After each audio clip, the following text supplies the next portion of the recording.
amante cuidou. Porém, numa tarde, ao contá-las todas,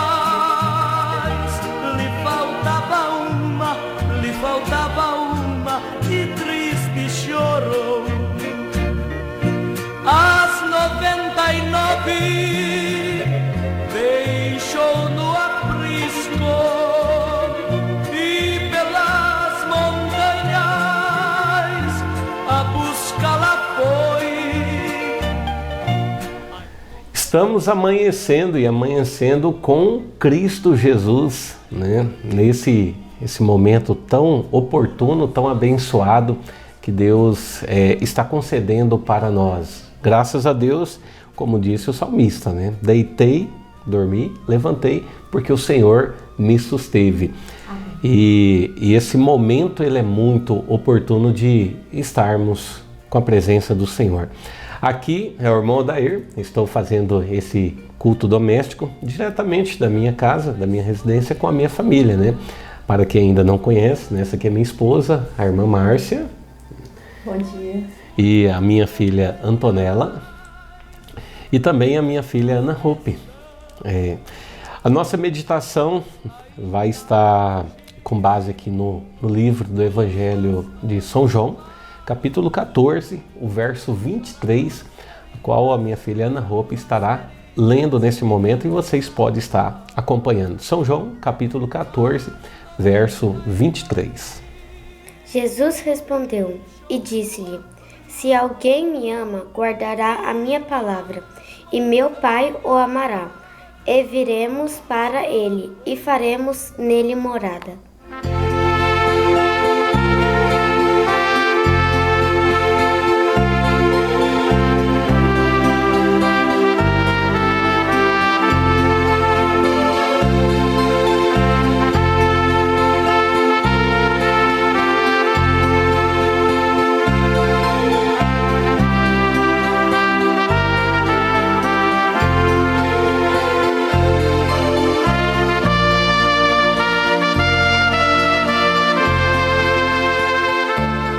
Pois bem, amados irmãos, depois dessa nossa meditação, dessa leitura, né, bíblica do Evangelho de São João, capítulo 14, verso 23, que a irmã Ana Hope leu, o próprio Jesus falando, né, de que se alguém me ama, guardará a minha palavra, e meu Pai o amará, e viveremos para ele e faremos nele morada.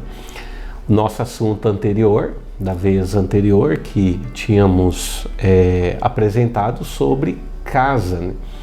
A casa, ela no sentido, na sua definição de edificação, a sua casa na sua definição de família, né? Núcleo familiar, composto por pessoas, parentes, né?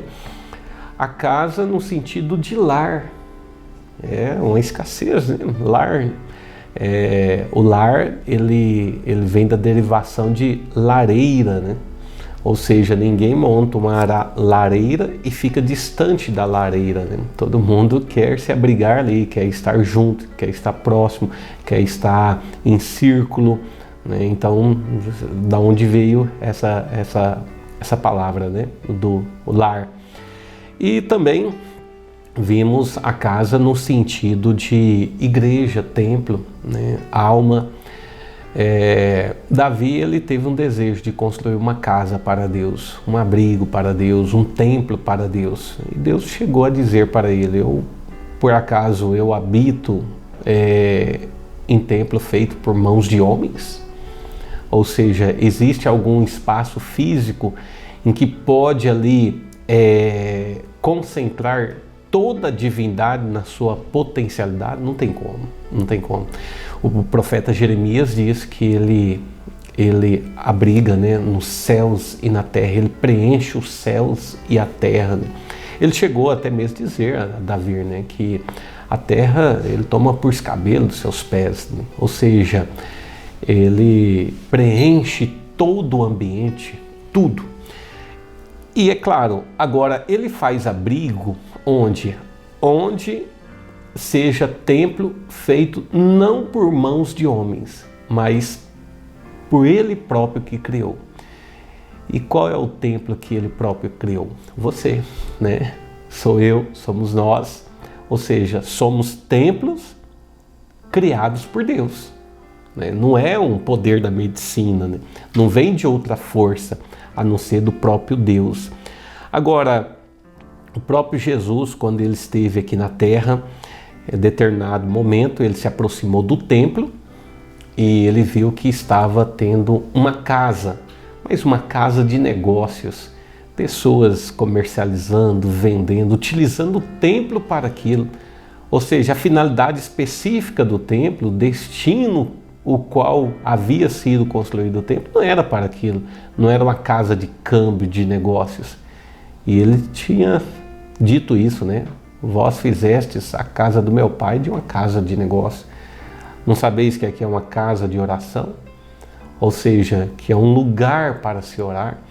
A igreja, o templo, né? Ele traz isso, né? Ainda eu estava conversando com um determinado irmão, falando a respeito disso, né? Como que o ambiente da igreja, ele traz uma paz, abaixa mais a pressão, né? Pressão arterial mesmo, né? Aquela agitação, aquela correria. Então é um lugar que realmente a pessoa se sente bem.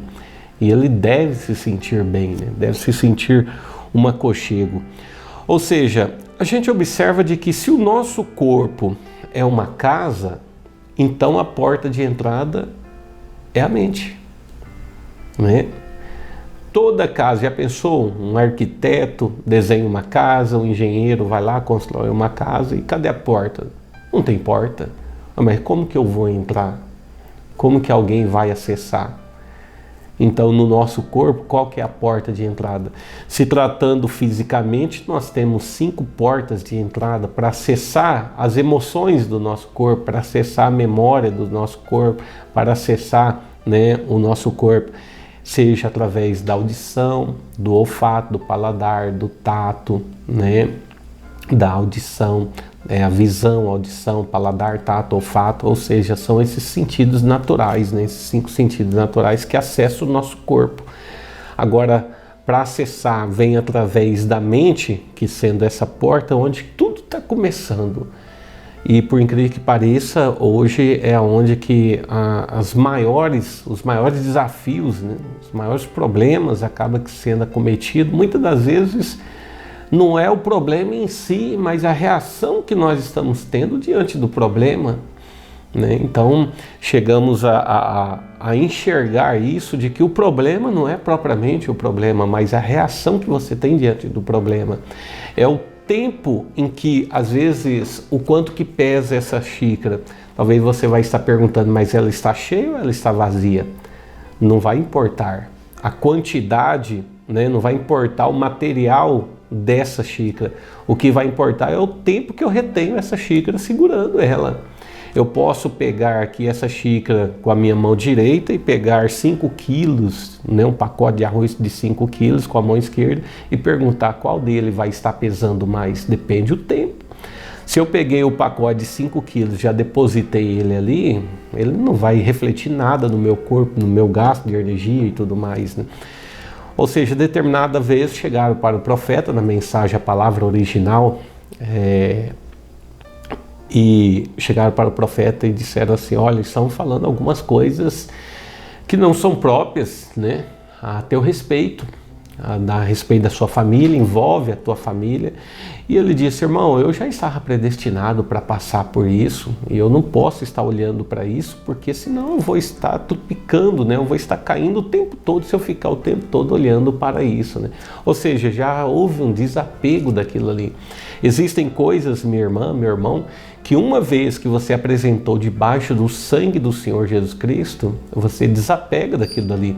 Não fica retendo aquilo dali, porque só vai estar te consumindo, não vai trazer nenhum benefício físico, nenhum benefício espiritual, nenhum benefício na sua comunhão com Deus. Uma vez que apresentou a Jesus Cristo, colocou debaixo do sangue, sinta-se e desfrute desta paz que Ele está lhe dando. Agora, o Espírito, ele precisa entrar, o Espírito de Deus, ele precisa entrar neste corpo, né? Como o próprio Jesus disse aqui, faremos nele morada. Agora, a morada não é feita somente pelo Espírito Santo. O próprio Jesus disse de que uma vez que o Espírito ele sai de uma casa, ele usou essa parábola, né? Que sai de uma casa e que quando ele retorne não acha nela morador, vai voltar aquele mesmo Espírito e mais 7, né? Ou seja, aquela casa simbolizando o corpo. Uma vez que a pessoa alcançou o passo da justificação, da santificação, ele precisa do enchimento do Espírito Santo. Todos querem abrigar em um lugar limpo, organizado, mas tem que ter um morador ali. Tem que ter alguém que realmente esteja usufruindo daquele espaço, daquele local. Agora, um espírito, a gente sabe disso, ele é inoperante sem a matéria. Como que Satanás ele vai ficar preso por 1000 anos? Né? Se é um espírito, e Jesus diz que o espírito não tem carne, não tem osso, com o que vai prender ele? Com o que vai amarrar ele? É só não deixar ele utilizar nada, ele não vai usar nada. Sem um corpo, sem uma matéria, ele é inoperante. Então, todas as agitações de Satanás, mesmo no meio da natureza, ele precisa de uma matéria. Ele precisa de algo físico ali para poder fazer a sua manifestação, ainda que seja o próprio vento, ainda que seja o próprio ar, ainda que seja, né, as plantas, animais e etc. Na mensagem A Maior Batalha Jamais Pelejada, a qual eu estarei usando aqui e fazendo citação dela, o parágrafo 111, o profeta de Deus disse: vejam, é sua mente que abre a porta. Sua mente que abre a porta. Agora, a sua casa física, você abre a porta para qualquer um? Você deixa qualquer um entrar na sua casa, na sua cozinha, na sua sala? O que é que você permite acessar no seu quarto, no seu banheiro? Aí o profeta diz, sua mente é que abre a porta. Ou fecha a porta e escuta sua consciência, escuta sua memória, escuta seus afetos. Mas quando sua mente se fecha a essas coisas e deixa Deus, o Espírito da sua palavra entrar, ele sopra o resto dessas coisas para fora. Então, a primeira coisa que o Espírito Santo faz, minha irmã, o que você deseja para sua filha, sua moça adolescente, esta jovem, mas está me dando tanto trabalho. Mano, comece a colocar as regras, comece a colocar o Espírito Santo, né? O que você vai desejar para ele, para ela? Deseja o Espírito Santo, né? Faça campanhas, busque a Deus, né? O momento que seja oportuno para ela ou para ele também estar contigo, né? Seu filho, seu esposo ou sua esposa também. Busca o Espírito Santo, porque quando o Espírito Santo entra, o profeta ele disse, ele sopra o resto das coisas para fora. Esse desejo de fumar, esse desejo de se prostituir, esse desejo de utilizar coisas indecentes, né? Esse desejo de fazer uso daquilo que não convém a uma cristã, que não convém a um cristão, é o Espírito Santo que vai estar retirando aquilo. Toda dúvida vai cessar, todo medo vai cessar. Vivemos em uma era em que o medo está tendo uma predominância muito grande nas crianças, nos adolescentes, nos casais, nos adultos e etc. Toda sensação de dúvida cessa, todo sentimento cessa, nada se encontra ali a não ser a palavra de Deus. Satanás não pode batalhar contra isso, o profeta disse, não, Senhor, ele não pode batalhar contra a palavra, porque ele é derrotado pela palavra, Então a gente observa de que a mente, ela é essa porta de entrada. Já temos ouvido isso. Você não tem como impedir de um pássaro se assentar em você, mas você pode impedir dele fazer ali o que? O seu ninho, a sua morada. Né? Um mosquito, uma mosca, pode acidentalmente estar pousando sobre o seu ombro. Agora, trazer um enxame de mosca, né? Todo aquele coletivo de moscas para pousar, para abrigar em você, aí há algo errado. Então, pensamento, eu estava conversando com um rapaz a este respeito, pensamentos às vezes negativos, pensamentos do fato de que eu não sou bem recebido, aqueles sentimentos que às vezes acaba que até mesmo nada mais, nada menos, sendo que um complexo às vezes passa na mente do ser humano, dependendo do tipo de emoção que ele está vivenciando ali. Agora, fazer morada aí é diferente. Aquilo vai ganhando força, porque começa com pensamento, depois verbaliza aquilo, começa a dizer que realmente eu não tenho importância, ninguém gosta de mim, o meu pai não olha para mim, minha mãe não olha para mim, ninguém me quer bem. E aquilo, a palavra, Salomão diz que o poder da vida e da morte está no poder das palavras, né? A morte e vida está no poder das palavras. Começa no pensamento, vem nas palavras e depois está culminando em atos. Está fazendo atos. Então, dentro do corpo, parágrafos 73 e 74, dentro do corpo há uma alma. E essa alma ela é controlada, né, pelos 5 sentidos, né, os 5 sentidos espirituais: imaginação, consciência, memória, razões e afetos. E é isso que controla a alma. Agora, vamos entender, o espírito tem esse sentido. Um dos dois domina, a fé ou a dúvida. A fé ou a dúvida. O espírito é a natureza da alma. Então a gente observa de que esses sentidos espirituais, sendo o afeto, a consciência, a imaginação, a memória e a razão, é que vai ter o controle. Por isso que os remédios da farmácia não chegam nesses 5 sentidos. Por isso que nenhum medicamento chega nos 5 sentidos. Alguns tratamentos de terapias, né, os profissionais da área tentam chegar até lá. Mas assim, Deus, ele chega. Ele chega e ele faz essa obra. Porque o afeto, ele bem dosado. A memória, bem dosada. Memória das coisas boas é viver felicidade 2 vezes. Mas memória das coisas ruins é sofrer 2 vezes. E qual desses tipos de memória que Satanás vai trabalhar com você para que esteja sempre presente na sua vida? As memórias boas ou as ruins? Aí cabe a você. A mente é a porta de entrada.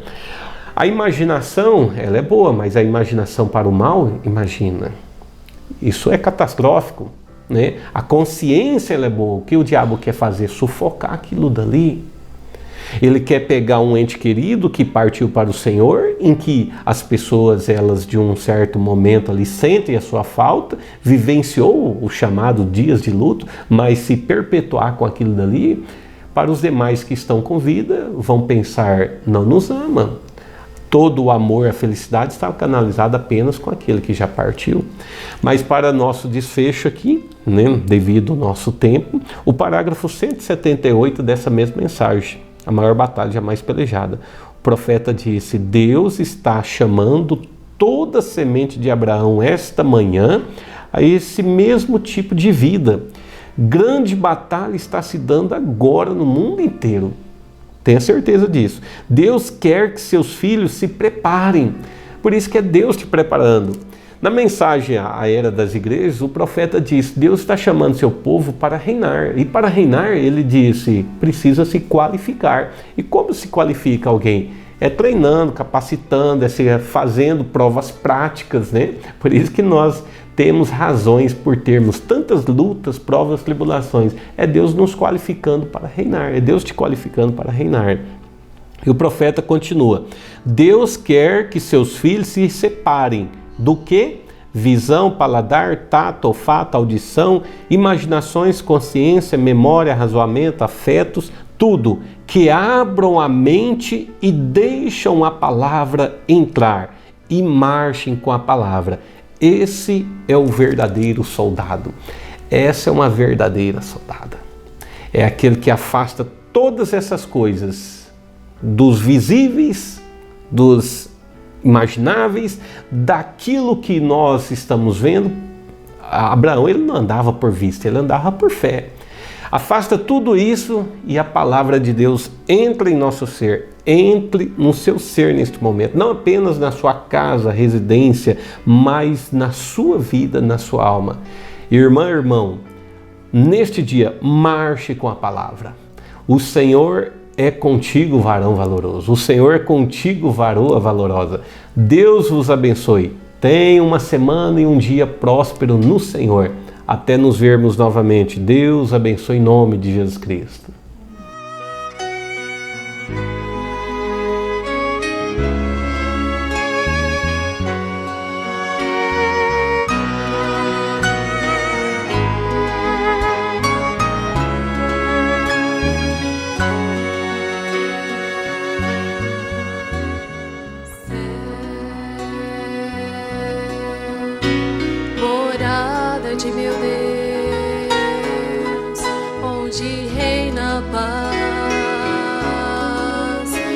onde reina o amor.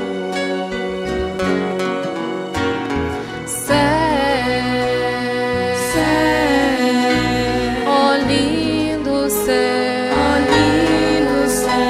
beleza sem fim, tudo é lindo ali, ali, ali.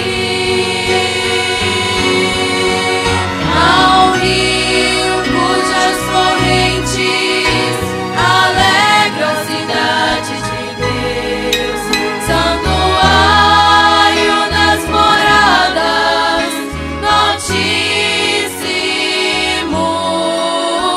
do Altíssimo.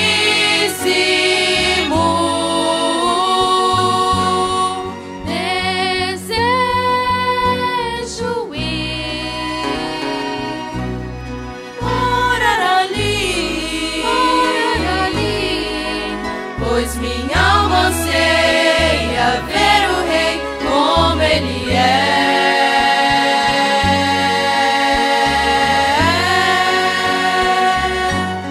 Desejo ir morar ali,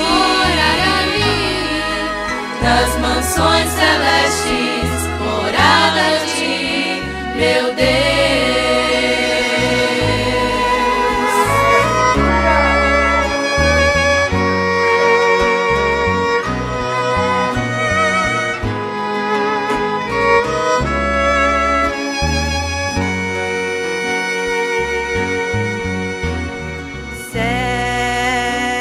Céu, morada de meu Deus, onde a luz é o Senhor, é só esplendor. Céu, onde vivem os anjos, querubins e arcanjos, e os serafins, serafins, serafins. Ao rio cujas correntes alegram a cidade de Deus, santuário das moradas do Altíssimo, do Altíssimo.